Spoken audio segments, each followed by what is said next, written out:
There's been a trend of less and less physical activity, less and less time for physical activity. We still have children that in the middle of the morning, I'm hungry.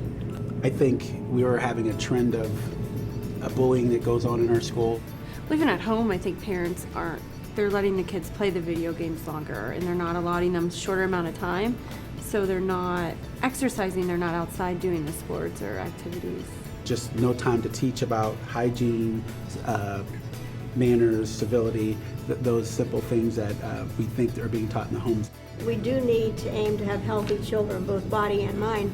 These healthy children are going to grow up to be healthy adults. We need the healthy adults to be the future leaders of our country.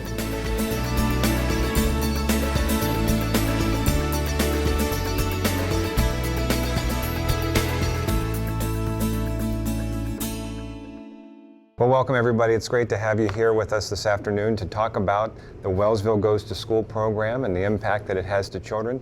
Children are something that we all share, as being from different parts of our area and working with children, and there's a great amount of experience sitting here at the table. So it's just a pleasure to be with you to talk about the things that you're doing in your schools that help benefit children and healthy living through the Wellsville Goes to School program. So thank you for being here. Wellsville Goes to School comes in and they do an assembly for our kindergarten through second grade students. And part of the assembly, they discuss relevant issues such as bullying, poor nutrition, hygiene, being civil towards one another.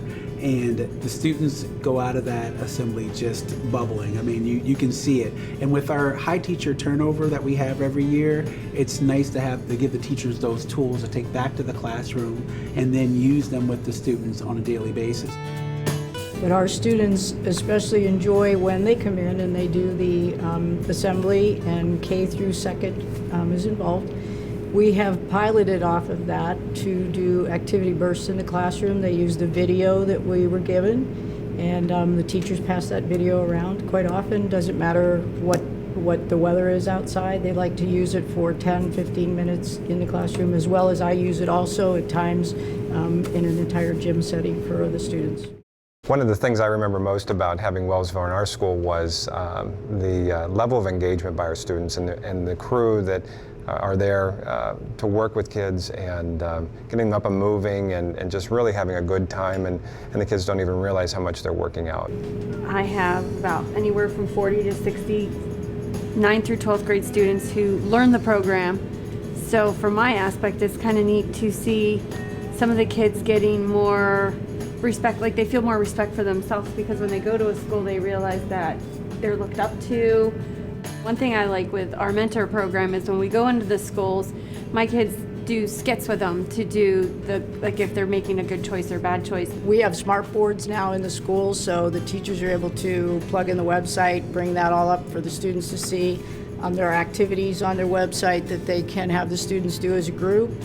It's also an additional resource for them to use at home if they tell their parents about it, that they can plug it in at home and use it as well with their parents and their sisters and brothers.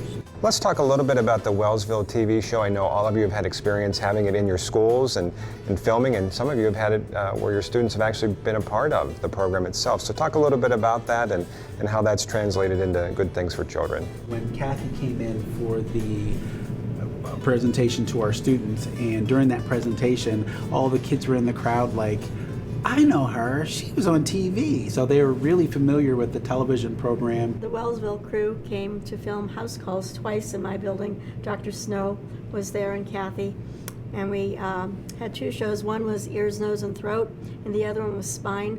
And I cannot tell you how excited the children were, and they were so proud of themselves, and they were so happy. They really did feel like stars. And we worked on with Dr. Snow and Kathy on kid-friendly questions, and they were all involved, even if they didn't have a speaking part. It was our classroom. They were on TV. They had an important message, and they were proud of themselves. All the teachers in the primary unit love to use the DVD that Wellsville brings to school, and we use the segments in different ways. For indoor recess, of course, the activity bursts. We also like to use or focus on the STEAM stream, and I feel that what they learn in there helps with the bullying situation. So there's a tremendous amount of resources out there that support children both in the school setting and the home setting. You can find Wellsville and Wellsville Goes to School on Facebook, on their website, through the programs that are provided to teachers in the classrooms. There's a real sense of trying to bring it all together and everybody being on the same page, no matter whether you're at home, school, or community, to really help children be healthier. As we get ready to close for the day, just talk a little bit about what you're looking forward to as you work with your children in the future. Parent involvement, parent buy-in, and parent support. I'd love to have the opportunity to have them come in, meet with the Wellsville Goes to School group, talk with them about some challenges they have. Maybe they just aren't educated enough to know how important this is for their children and for their health and for their future. I'd like to see the students continue to be active and to gain additional resources for activity. I'd like them to have a little bit more trust in the teachers. And I know that through Wellsville, they cover those and they help us and contribute to our positive outcome. I'd like to see the children become confident with who they are and what they are able to do. I'd like to see them become independent thinkers who truly respect themselves, and then therefore will be able to respect those around them. And that's what's going to build them into the strong leaders of the future that we need all around us. I hope Wellsville continues in our curriculum. I think it not only is very useful for the senior high students who go in to be the leaders, but also for the younger kids that are getting the messages.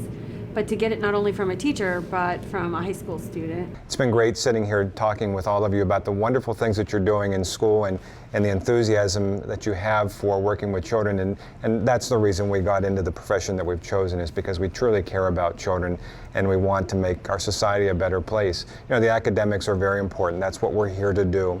But none of that matters if kids aren't healthy and they're not kind to one another. And it's great that we've been able to share some stories and ideas about the importance of Wellsville Goes to School, and the resources that they've provided. So thank you again for being here today. It's been great. Thank It was you. wonderful. Thank you.